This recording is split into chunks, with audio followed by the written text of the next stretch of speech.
At 86, Jack O'Neill still has the passion for the environment and a love of surfing that you would only expect to find in a young man. The lure of the sport is simple.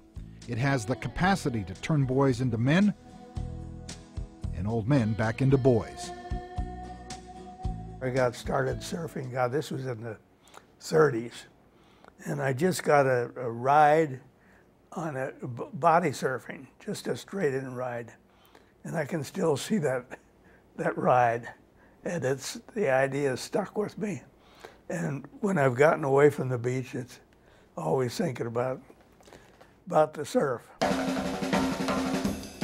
O'Neill calls Santa Cruz home, and it remains a beach town. For many, the Cruise is the very soul of surfing on the West Coast, from Steamer Lane to Pleasure Point, down to the Hook, and all the way south to Manresa. Credited with inventing the wetsuit, he's become an iconic figure in the sport. He's the chief reason why athletes and even children can surf year-round despite brutal water temperatures that hover in the low 50s. Along the way, he has redefined the surf industry and helped to create a culture and a lifestyle. Born in Denver and raised in Southern California, O'Neill returned from serving in the U.S. Navy during World War II and then moved to San Francisco, where he began body surfing and then board surfing. His biggest challenge back in the 1940s was trying to find some way of staying warm in the frigid water. We tried everything.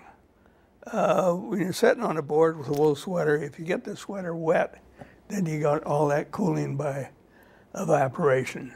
I used to go around to, there were a lot of surplus stores in those days. And I'd go to see what the military, Navy, SEAL team and stuff.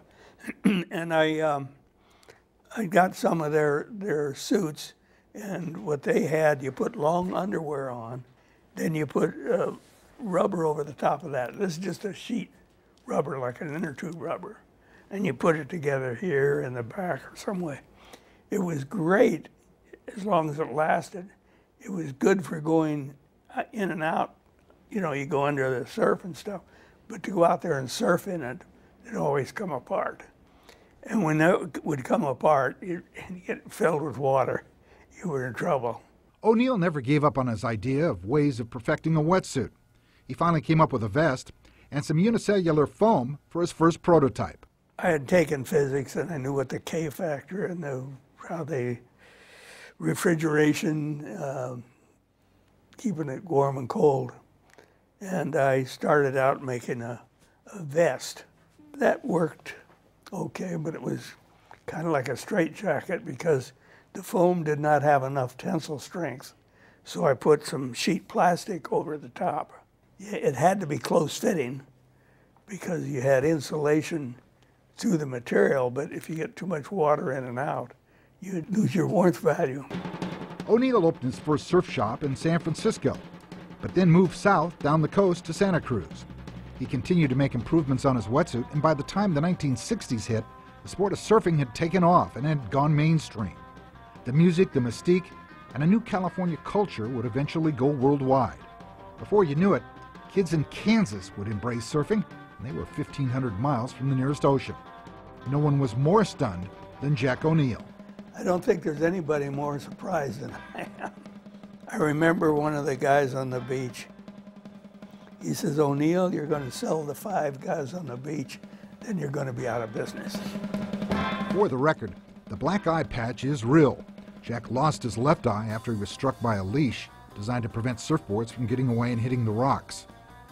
Jack's Buccaneer image and the O'Neill logo have gone on to become synonymous with the sport, and you can find his name on surfboards, board bags, swimsuits, clothing, shoes, and of course, wetsuits.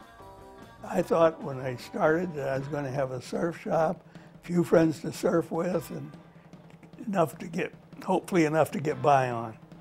But it's just got in at the right time. Timing is everything. While the O'Neill brand has enjoyed tremendous success over the years, at this point in his life, Jack takes his greatest amount of pride in his work with school children. O'Neill Sea Odyssey is a free youth science program that is centered around a floating classroom. The boat is a 65-foot catamaran and works with 4th through 6th graders on Monterey Bay. Dan Hafley is the executive director that oversees the program, And since 1996, they have worked with more than 47,000 youngsters from schools, community centers, and youth groups. We teach them science, biology, we teach them about watersheds, we teach them how to protect the planet, how to protect the ocean. So we work with schools to accomplish this. We're serving 192 schools this year. We have the free program, it's a science field trip. In addition, we supply curriculum for their classrooms so they can use ocean concepts to learn science in their classrooms. Teachers love it, the kids love it. I think that's one of the best things I ever did.